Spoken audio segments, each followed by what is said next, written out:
In this lesson, we'll finish up the details on the front of the vehicle.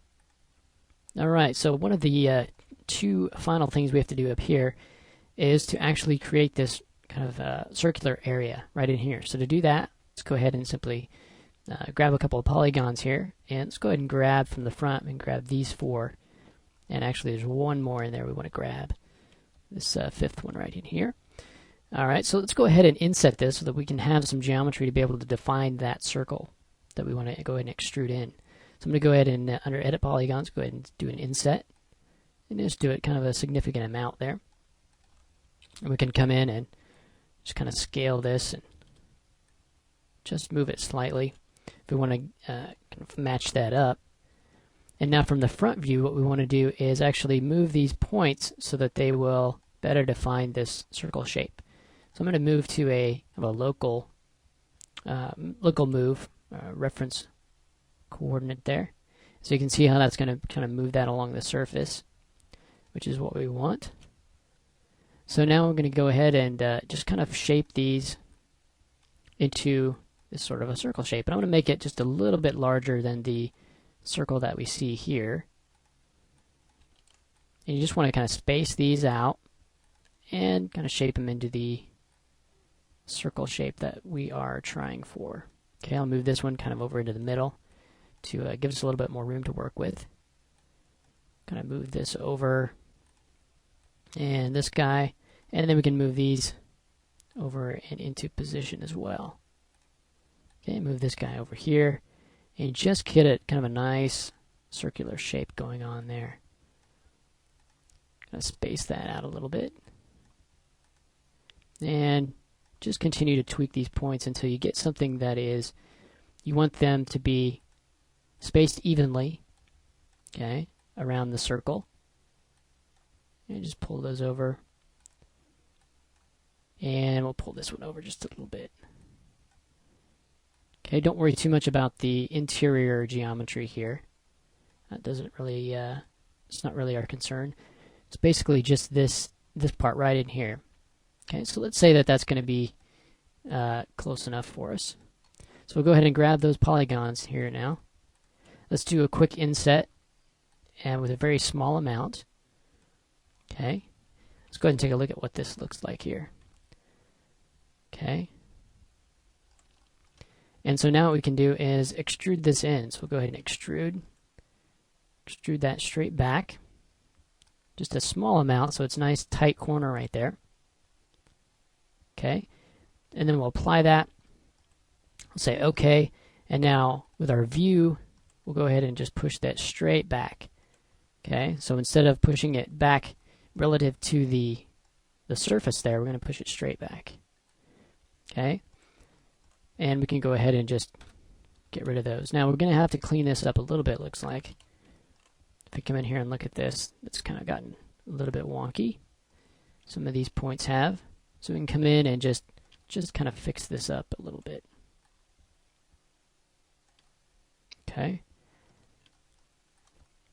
Come in and move this out just so things are matching up a little bit better with our surface. And this might need to come out just a little bit as well. So something more like that. Alright.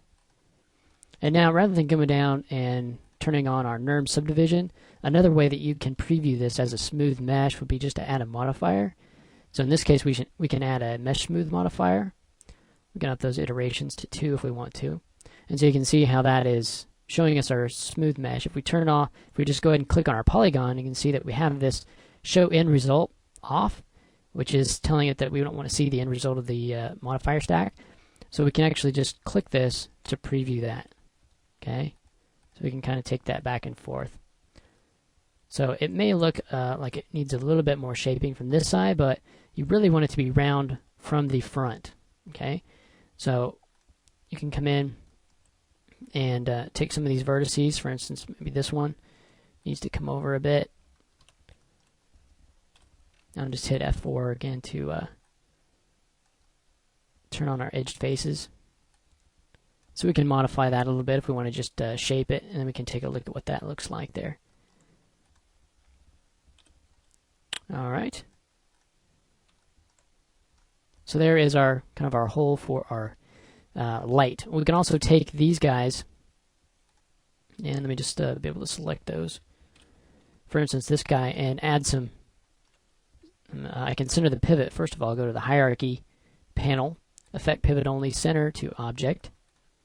Okay, and then we can add some geometry here. Just by taking our edges, selecting our ring of edges. Okay, then we'll go ahead and go to connect. Add 2 segments with 0 slide, and then use the pinch to move those out. Okay, and we can do the same thing over here on this side, going the other direction. Go ahead and connect with 1 segment and 0 pinch, and then slide that over. Okay, and then we can do the same thing over here. Just select that ring and then connect that, and this time we'll go to the other side and get that hooked up. So now we can actually take this, and if we wanted to smooth that, we could do it. We could pull it up here, kind of get it out here. Okay, and then you can always go ahead and choose the color next to the object name, and if you want to give this a different color, just so we can see that. There you go. We can do the same thing down here. I'm going to go ahead and just leave this the way it is. I'll just add kind of a black before we do any sort of material work, just kind of adding colors to these things. So it's kind of starting to come together a little bit better. Do the same thing over here if we want to. Okay, just so we can see how things are progressing a little bit more. So on the bottom of this guy, we want to actually extrude out the bottom here. So what we're going to do is select our editable poly, turn off our show end result, and now what I want to do is select all these polygons down here in the bottom. Okay, and let's go ahead and select all of these right down here. And I think what we want to do is actually select the polygon right above it as well. Okay, so there's not too many, so I'm just going to go ahead and select these all the way across. There we go. And now let's go ahead and extrude those out by normal. And we'll go ahead and just extrude it out very slightly to give us a little bit of sharpness. Go ahead and apply that, and then bring another extrude out just a little bit. Okay, now right in here, I'm going to go ahead and select these edges right here. These right next to this lower vent. Go ahead and use connect to add an edge right in here. And now we can actually take these vertices, okay, right here, and kind of move these out to create kind of a sharper line there. So we'll kind of move those out and move them straight out. Let's go ahead and take these, and we'll go ahead and move this back. Okay, and that should give us kind of a nice detail there. We'll pull this out so it matches up a little bit more, and then we can preview what that looks like. So we get just kind of a little detail right there. If you want to sharpen up the bottom of that, we can just go to our edges. We turn this off. Go to our edges, select the ring, and again, using connect again. Okay, I really like this tool, obviously, and we'll go ahead and add that in. And now when we go ahead and preview that, we can see how smooth that is. All right, and you can take that out a little farther if you wanted to. So now that we've got the front end, let's call that done for now on some of this part, some of these pieces here. Let's go ahead and work on now the headlight interior, so we can use some of this geometry to actually create that. And then we'll finally get away from the front end a little bit and move down to the back end and start working on some geometry back there. So it's starting to look like something at least. Let's just keep plugging away and look at how we can create the interior of the headlight in the next lesson.